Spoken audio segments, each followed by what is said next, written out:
नमस्कार, सुजस बुलेटिन में आपका स्वागत है। मैं हूं आपके साथ अभिलाषा गर्ग। एक नजर हेडलाइंस पर। मुख्यमंत्री ने सीकर जिले के रामगढ़ शेखावाटी में किया विकास परियोजनाओं का लोकार्पण और शिलान्यास। कहा, डबल इंजन सरकार के प्रयासों से तेजी से विकास के पथ पर आगे बढ़ रहा है राजस्थान। राजस्थान फिल्म पर्यटन प्रोत्साहन नीति 2025 हुई जारी। प्रदेश को फिल्मांकन का प्रमुख केंद्र बनाने की नई पहल। डबल इंजन सरकार की ऊर्जा क्रांति का परिणाम, सौर और अक्षय ऊर्जा के क्षेत्र में अपनो अग्रणी राजस्थान। मुख्यमंत्री श्री भजनलाल शर्मा ने आज सीकर जिले के रामगढ़ शेखावाटी में आयोजित कार्यक्रम में विभिन्न विकास कार्यों का लोकार्पण और शिलान्यास किया तथा विशाल जनसभा को संबोधित किया। इस अवसर पर मुख्यमंत्री ने कहा कि राज्य सरकार प्रदेश के हर क्षेत्र में संतुलित और समावेशी विकास के संकल्प के साथ कार्य कर रही है ताकि अंत्योदय तक विकास की रोशनी पहुंचाई जा सके। मुख्यमंत्री श्री शर्मा ने कहा कि सड़क, पेयजल, शिक्षा, स्वास्थ्य और आधारभूत ढांचे के सुदृढ़ीकरण को सरकार की प्राथमिकता में रखा गया है। उन्होंने कहा कि डबल इंजन सरकार के प्रयासों से राजस्थान तेजी से विकास के पथ पर आगे बढ़ रहा है। जनहित से जुड़े कार्यों को समयबद्ध और गुणवत्ता के साथ पूरा किया जा रहा है। मुख्यमंत्री ने अधिकारियों को निर्देश दिए कि विकास परियोजनाओं में पारदर्शिता और गुणवत्ता से कोई समझौता न किया जाए। जनसभा को संबोधित करते हुए मुख्यमंत्री ने युवाओं, किसानों और महिलाओं के लिए संचालित विभिन्न जन कल्याणकारी योजनाओं का उल्लेख किया और कहा कि सरकार रोजगार सृजन, कृषि सुधार और सामाजिक सुरक्षा के क्षेत्र में निरंतर ठोस कदम उठा रही है। लगातार विकास के कार्य आप देख रहे हैं। पिछले 2 वर्षों में हमारी सरकार ने शेखावाटी पूरे प्रदेश में सड़क, बिजली, पानी, शिक्षा, स्वास्थ्य जैसी बुनियादी चीजों के लिए काम किया है। 539 करोड़ रुपए के अभी आज ही आपके सामने शिलान्यास हुआ है। और मैं आपसे इतना भी कहना चाहता हूं, विकास की कोई चिंता करने की जरूरत नहीं है। झुंझुनू में 384 करोड़ रुपए के विकास कार्य हैं। मैं एक बात जरूर आपसे कहना चाहता हूं, क्यों वो मैं इसलिए कहूंगा कि सीकर जिले में 3606 तो हमने युवाओं को नौकरी दिए हैं, नियुक्ति पत्र दिए हैं, 994 संविदा पर लगाए हैं। लगातार हमारी सरकार हमारा युवा, हमारी महिला, हमारा किसान, हमारा मजदूर के लिए काम कर रही है। लगातार आप हमारी योजना देख रहे हैं। हम चाहते हैं कि हमारा किसान बढ़ेगा तो हमारा प्रदेश आगे बढ़ेगा। हम लगातार किसान के लिए काम कर रहे हैं। राजस्थान को राष्ट्रीय अंतर्राष्ट्रीय फिल्मांकन का प्रमुख केंद्र बनाने के उद्देश्य से राजस्थान फिल्म पर्यटन प्रोत्साहन नीति 2025 जारी की गई है। मुख्यमंत्री श्री भजनलाल शर्मा ने कहा कि इससे राजस्थान फिल्मिंग हब बनेगा और युवाओं को रोजगार और कौशल विकास के अवसर उपलब्ध होंगे।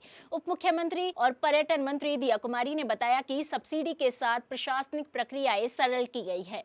नीति के तहत feature film, web series, TV serial और डॉक्यूमेंट्री पर 30% तक सब्सिडी दी जाएगी। अधिकतम सीमा फीचर फिल्म के लिए 3 करोड़ रुपए, वेब सीरीज के लिए 2 करोड़ रुपए, टीवी सीरियल के लिए 1.5 करोड़ रुपए और डॉक्यूमेंट्री के लिए 2 करोड़ रुपए तय की गई है। न्यूनतम सीमा फीचर फिल्म के लिए 2 करोड़ रुपए तथा वेब सीरीज, टीवी सीरियल और राजस्थानी फिल्मों के लिए 1 करोड़ रुपए तय की गई है। राजस्थान लोकेशंस को 5 से 15%, 16 से 30% और 30% से अधिक स्क्रीन टाइम देने पर क्रमशः 10%, 20% और 30% सब्सिडी मिलेगी। फीचर फिल्म के 50% शूटिंग दिन राजस्थान में पूरे करने पर 30% तक सब्सिडी दी जाएगी और 100% शूटिंग पर 5% अतिरिक्त प्रोत्साहन दिया जाएगा। राजकीय और केंद्रीय लोकेशंस पर शूटिंग शुल्क अधिकतम 5 दिन के लिए 100% प्रतिपूर्ति होगी। राजस्थान में फिल्माई गई अंतर्राष्ट्रीय पुरस्कार प्राप्त फिल्मों को अधिकतम 1 करोड़ रुपए तथा राष्ट्रीय फिल्म पुरस्कार प्राप्त फिल्मों को 50 लाख रुपए का प्रोत्साहन दिया जाएगा। FTII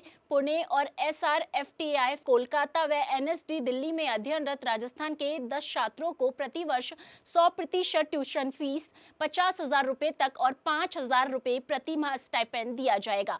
पर्यटन विभाग शूटिंग लोकेशंस की फिल्म डायरेक्टरी और ऑनलाइन वन स्टॉप पोर्टल विकसित करेगा।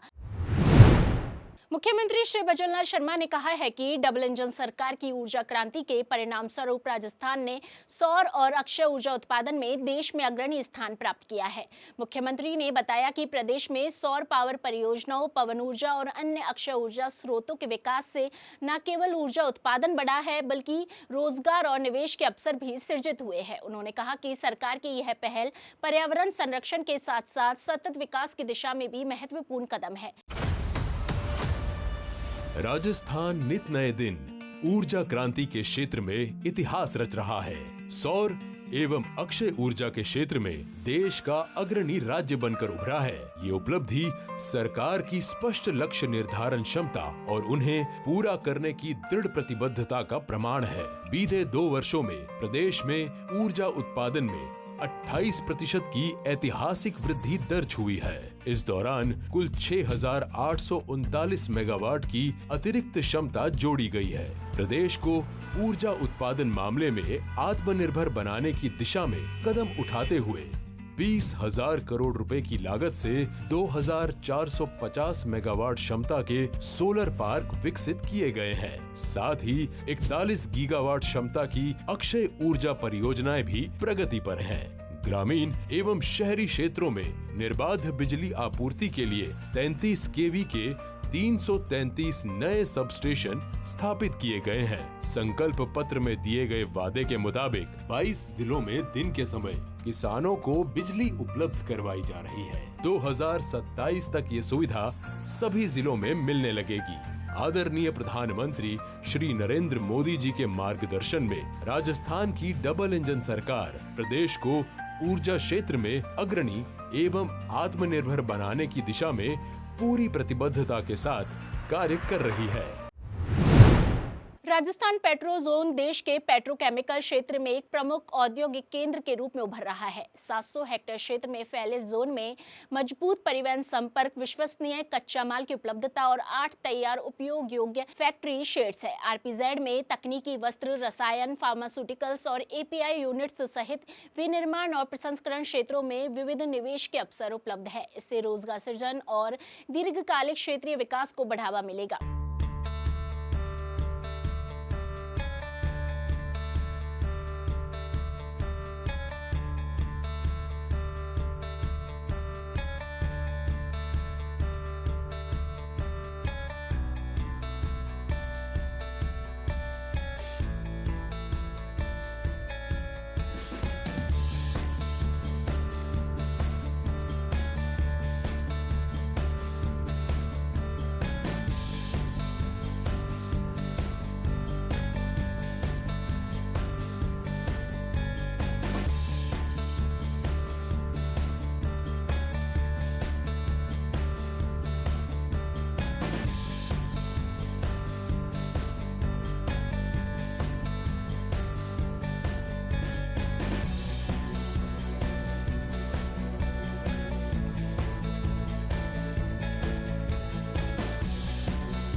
सो जिस बुलेटिन में आज के लिए इतना ही, फिर होगी आपसे मुलाकात, तब तक के लिए नमस्कार।